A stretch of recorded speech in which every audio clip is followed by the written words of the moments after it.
Hey guys, welcome back to the Little Craft House. If we haven't met before, my name is Nicole and I love making things out of polymer clay. So my specialty, of course, is jewelry. I love doing earrings, but today I thought that we would do some pendants. So we're going to make these beautiful pendants, which have been inspired by stone. So much fun to make and pretty simple as well.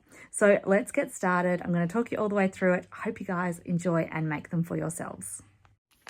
So I'm going to start with just some black souffle clay.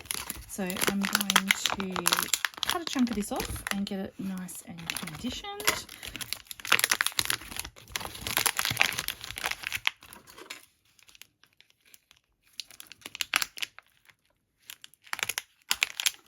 Might need a bit more than that.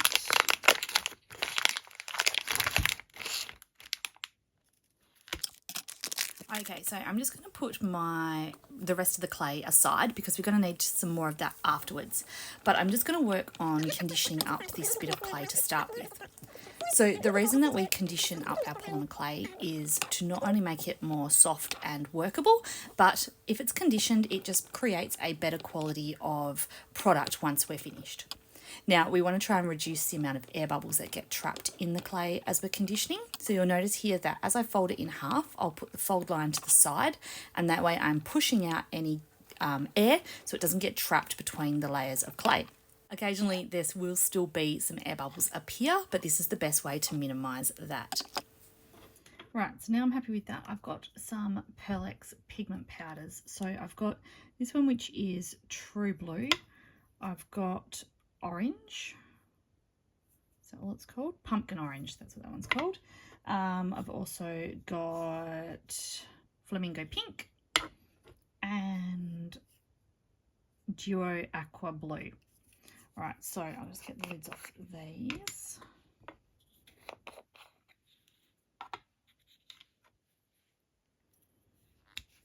I have done this before and I didn't add the orange. Oh, the orange is actually a brand new one. I haven't used this before.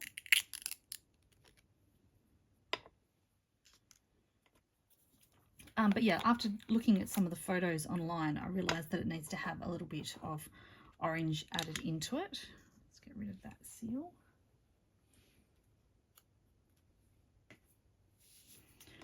Okay, and I've just got a little tool here. It's got a little flat edge on it. I'm just going to use that to scoop out the powders. Sometimes I'll just use my fingers, but because I'm doing it for a tutorial, we'll use a little tool.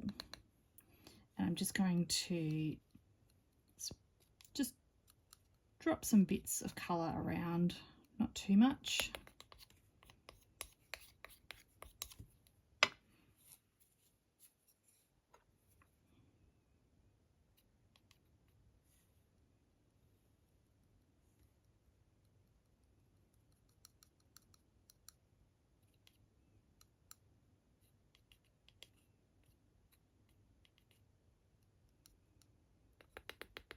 Powder definitely, as we spread it around, it does go a long way, so I don't want to add too much. We can always add more later if need be. This is such a beautiful colour, this one. Whoops, that was a lot. And the orange, I only want to add a really tiny bit, so I've got to be really careful with that one because I just want a little tiny bit.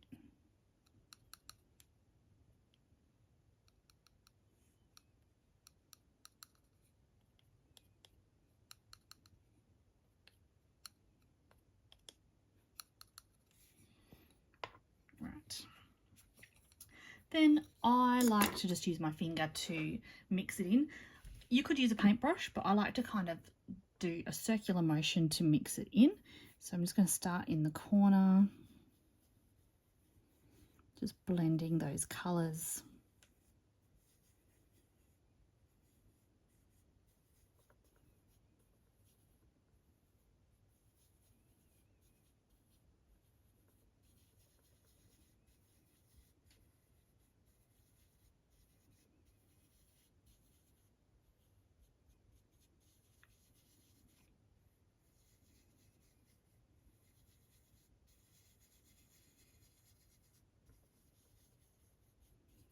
And as you can see, I definitely added too much powder, but that's okay. By massaging it in like this, it means that it gets pushed into the clay and it gets a better hold within it. It kind of holds on. It's pushed into the clay.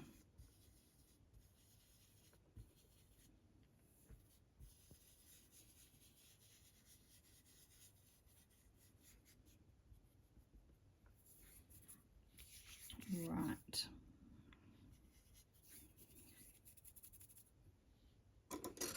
Guess I might try and just add a little bit more of that orange, because it kind of disappeared.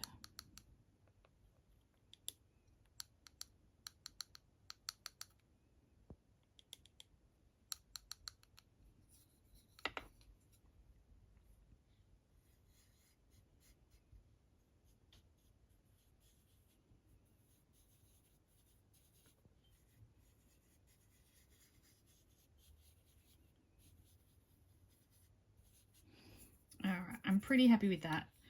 I'm not going to do it any more than that. Put my lids back on before I spill my pigments.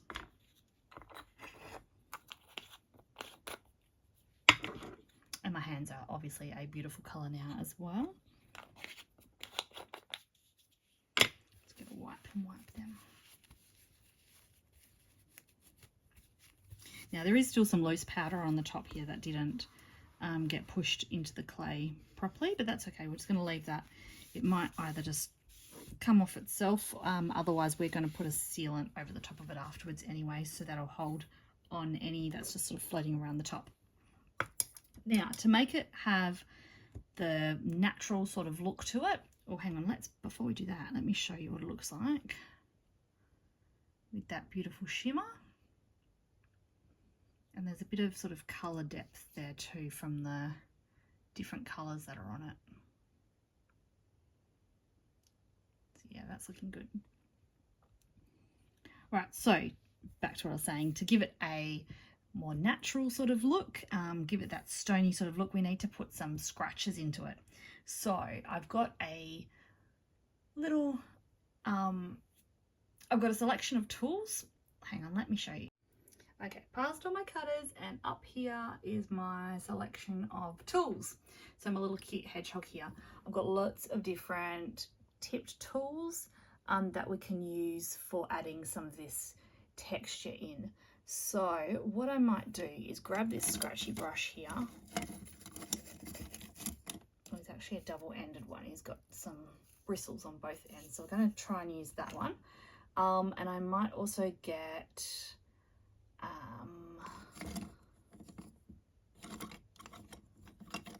might go with maybe this one here. So that's got a point on that end, and it's also got like a flatter sort of end on that there. Right, so I actually haven't used this tool before for putting texture in, so we'll see how that goes. I'm just going to kind of give it a bit of, I think we'll just do that. I think we're just going to put some little rough bits into it.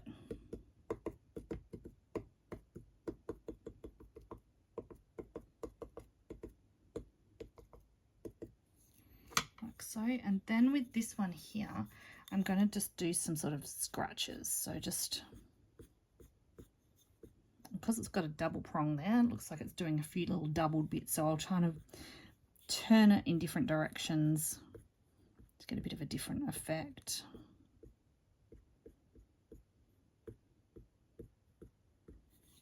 I'll go up this end as well. I'll do some longer ones with this.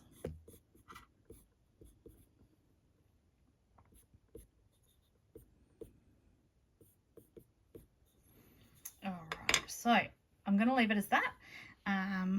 Lift it up and show you again. So this is how it's looking at the moment.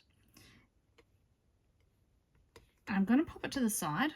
I'm going to get some more of our black again. So I'll just wipe the bench down.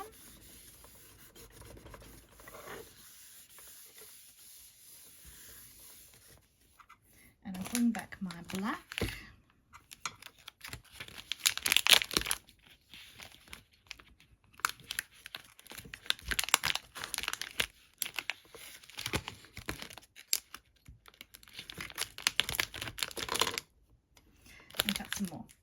So I'm going to roll him out again to be nice, not too thick, but not too thin, because this is going to be our backing piece. Okay, so I'll just speed this up quickly whilst I just get this conditioned and rolled out nice and flat.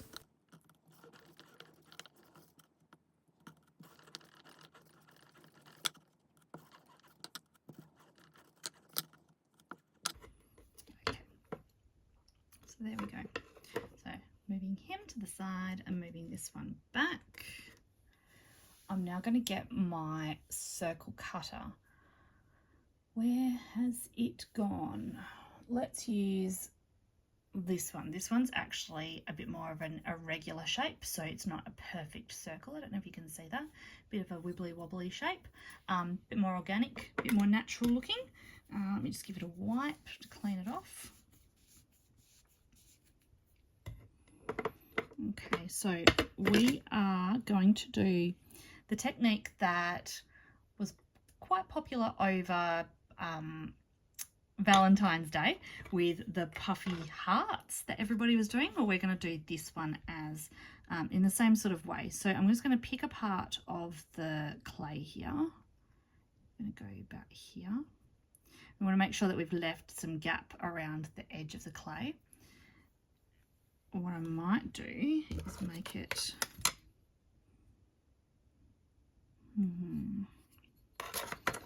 no, it's all right. We're just going to have to hold the whole thing. So I'm just going to start pushing the back of the clay into the cutter. Now, because it has got the pigment powder on it, it's not going to hold as nicely on the cutter as if the clay was raw.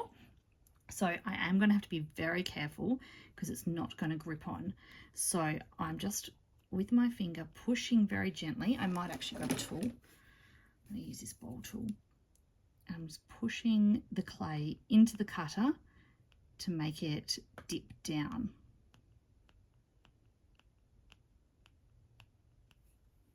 And that's going to give the shape a bit of a 3D effect. So when I turn it over, can you see how it's pushed into the cutter there? And oops, it's moving. I'm going to bring it over to my base piece.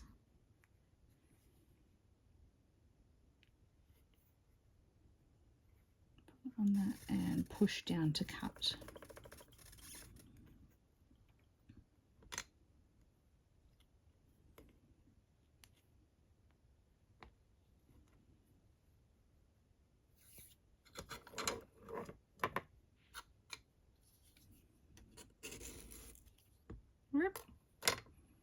So you can actually see where my cutter moved there. I'm not happy with that. I'm going to have to do it again.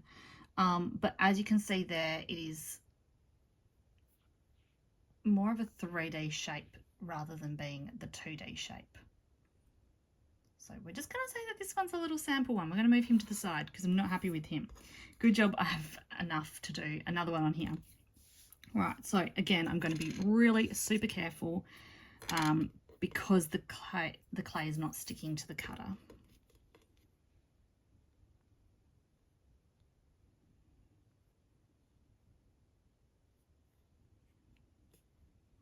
I'm going to do it down here.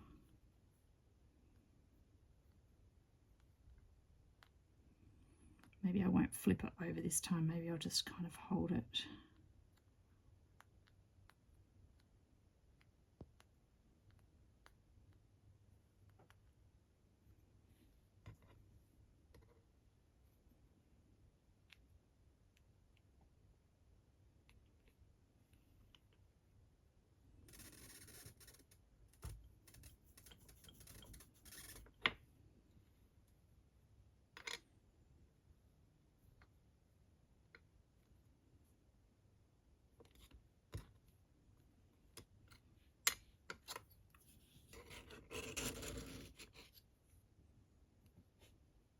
Okay, that one worked better, although my puff isn't as much, but it's definitely still 3D and it's definitely still got that, yeah, 3D effect happening on it. So I will still bake this one up because I've got an idea that may hide that little extra line. So I'm just going to put these to the side. And out of the remainder that I've got here, I think I might do a couple of earrings, so then I can do it as a bit of a set. So I'll just find some cutters to use to make them into earrings. So I might, you guys know I have a lot of cutters to choose from. So I'm just trying to see what I've got that's a bit more of that like organic shape. Do I have a smaller version? Oh, I do. I have a smaller version of that irregular circle. Just here. So I can use this to cut out a couple of pieces on here, and then that way they can be the matching earrings. 1 and 2.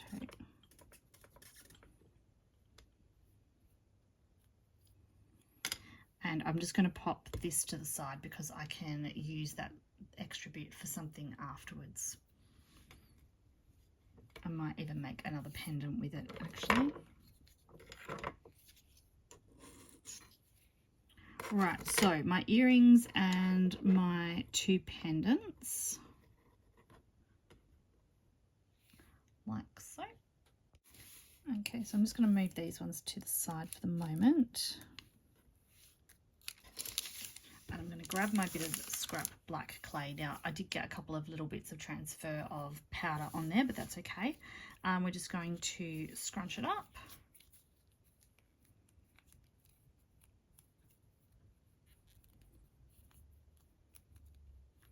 And I'm going to grab my extruder. So my handy little extruder here. You guys know I love using this. I'm going to wind the base back.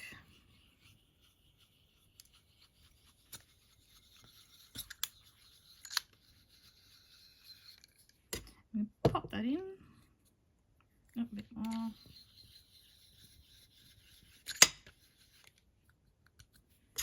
And I'm going to use the circle disc.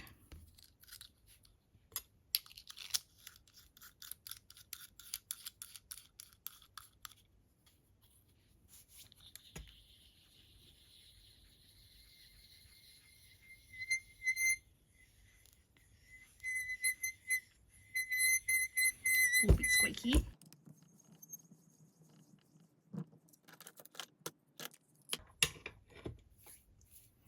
Right, just need to clean my hands because I do have powder on my hands still. Just using an alcohol wipe. These clean pigment powders and things off your hands really well. Okay, so what I was thinking, let's bring the one over that I wasn't so happy with. I'm thinking of doing a border around the outside, but I'm now thinking that that's too thick, so I might try and stretch it out a little bit.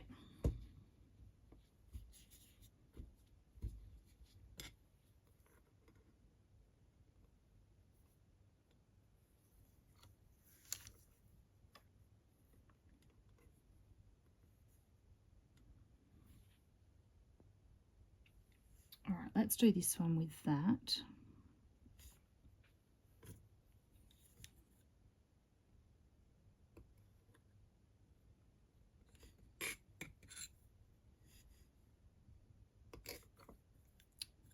Cut the wrong way.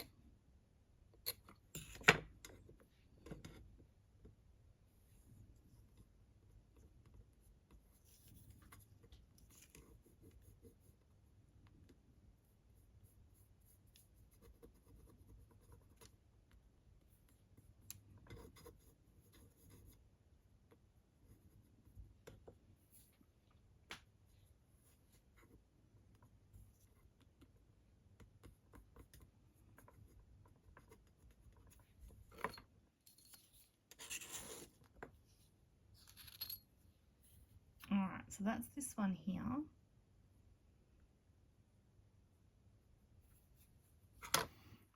Not so happy with that join either, but this one's just my little sampler one. He's probably just going to be mine because this is my better one. But what I think I'm going to do is I'm going to whack this back into the extruder again, and I'm actually going to make it thinner because I'm not happy with, actually, you know what? I'm going to take that off. I'm not happy with that thickness.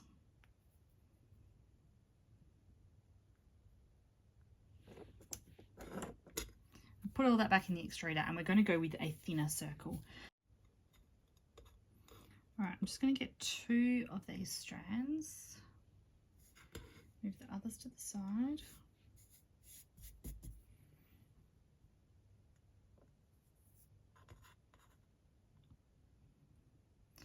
Squish it down there. I don't know if it's going to stay, but let's just try that. And I'm going to just twist the 2 together. So I'm going to make it like a twisty pattern to go around the outside. That might make it a little bit more fancy.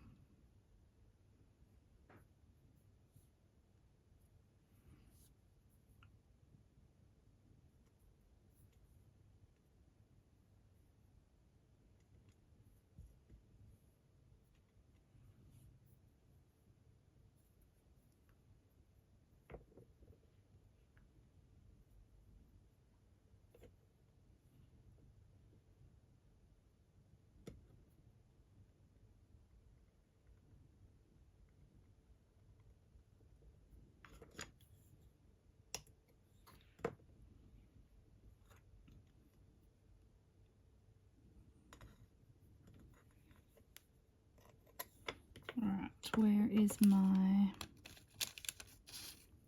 Alright, so my sample one first. Let's try it on this one.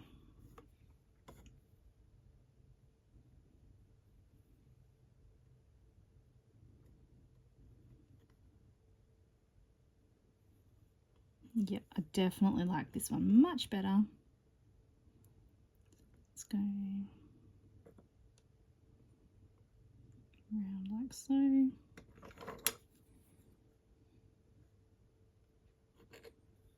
Up there.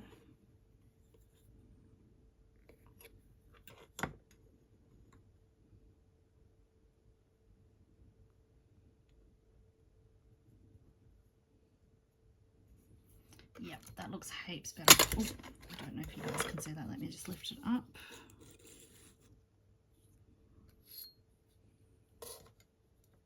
So it has that little twisty pattern around the outside, and I think that looks much nicer. Gives it like it's been set into something, especially because the back is black as well.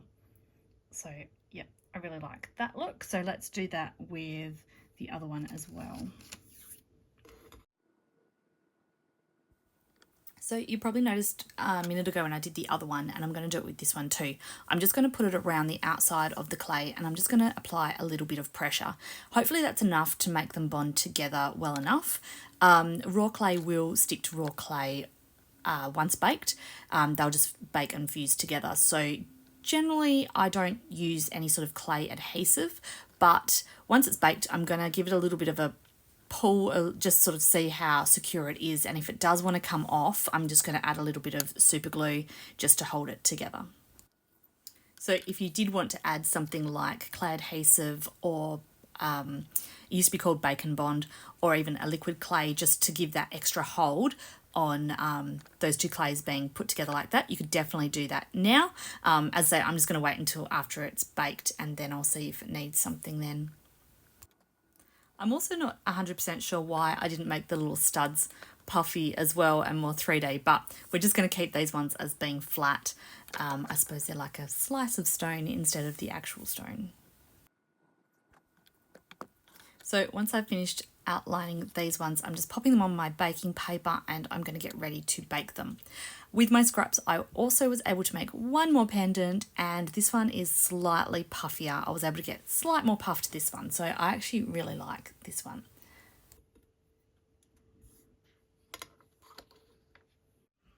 Okay, so these guys spent their time in the oven. They're now all baked up and cooled down, and they are looking pretty good. So we've got a couple more steps before we can finish these off. So next I'm going to do their coat of sealant. Okay, just before I move into my other room, I just thought I'd better check how this border is going, and it is pretty secure on this. It's not coming off. To seal these, I'm going to put a coat of resin on top. So I'm assuming the resin is going to come down and hit the side of that border anyway and help to hold it on. Right, so I've spoke to you guys about my resining room before, and it's our laser cut room. There's nowhere for me to set my tripod up and be able to show you properly what I'm doing. So I'm going to have it on this angle, and hopefully you can see well enough. So I'm using this UV resin. It's a Colour Passion UV resin. It is clear, even though it's called Colour. And I've got my gloves on because I don't want these to have a domed effect as such, because they're already domed. With the littly ones, I am going to do them sort of more with just the normal resin coating on to make them domed, because I forgot to dome them in this stage. Where is my... Right, so here's my little sample one. So my little prototype one. What I thought I would do is put a little bit of the resin on.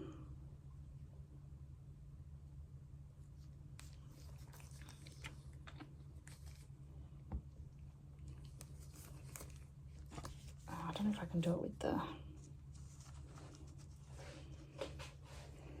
And then we're just gonna, I might do it with my finger in a second, but I've got my little tool here, and I'm just gonna spread it around, because I actually just want it to be like a thin, shiny coat. I don't want it to be that domed effect that we would normally do with resin.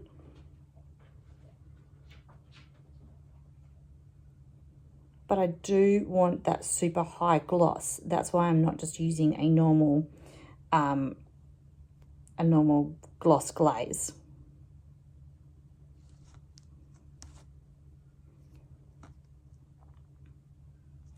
Now, the room I'm working in is quite dark as well, so I do apologise. It has to be dark so it doesn't set my UV resin. You know what? I think I'm going to use my finger. So I'm going to hold it. Okay, so I'm now brought them outside. That little camera angle was a bit of a fail as the camera fell over.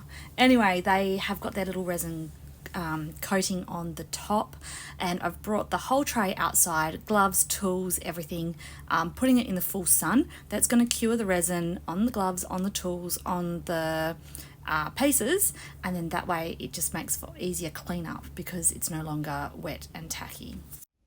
Right, and here are the final pieces. So they've turned out really nice. They've got that super high shiny gloss finish to them by using that UV resin. Really brings out those colours. It's really nice. They've turned out well. And then I've got the little earrings here as well, the matching earrings. So they are ready to have their earring findings put on. I'll probably just put a stud backing on both of those. And then with these ones here, I have some of these bails. So I think the gold might work nice like that. So I'll just get a get some of my glue, and I'll just glue that onto the back. I do have to just do a little bit of a tidy up on these actually. I'll get an alcohol wipe, I think, and I'll wipe over those. Yeah, and then I'm going to glue these bails on, so that way the cord will go through there and I can make some necklaces. So that brings us to the end of today's tutorial. So I hope you guys have enjoyed this. It's nice to make something a little bit different from just earrings today. So I've got two beautiful necklaces and a pair of earrings out of this. So yeah, if you guys give this a go yourselves, please make sure you tag me because I would love to see. I'd also love and appreciate if you guys hit the like and subscribe buttons, and also head it over to Facebook and Instagram, where I also publish lots of little mini tutorials. So thanks again for joining me, and I will see you again next week with another tutorial. See you then. Bye.